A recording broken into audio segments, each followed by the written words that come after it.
Lucinta Luna sebut wajah Nikita Mirzani jadi lebih cantik usai operasi plastik.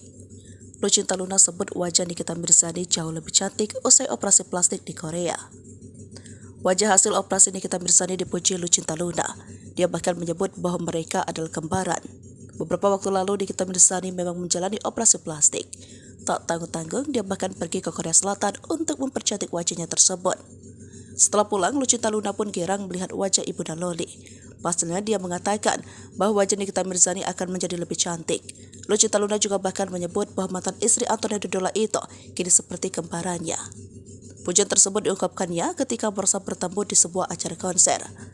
Rupanya ada alasan Lucinta Luna menyebut bahwa wajah Nikita Mirzani akan jauh lebih cantik daripada sekarang.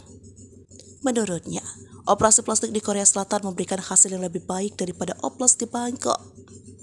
Dipuji demikian, Nikita Mirzani pun kegirangan. Namun berbeda dengan Lucinta Luna, banyak netizen yang merasa bahwa penampilan baru Nikita Mirzani justru membuatnya mirip komedian Po Atik. Bukan hanya itu, ada pula yang menyebut bahwa Nikita juga mirip dengan Lucinta Luna setelah melakukan operasi plastik. Akan tetapi, cantik anak ini tidak terusik dengan komentar miring dari netizen. Dia lebih memilih untuk asyik menjalani kegiatannya sehari-hari.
Pemirsa Sri Popo TV, jangan lupa komen, like, dan subscribe, serta tonton terus berita-berita terupdate lainnya ya.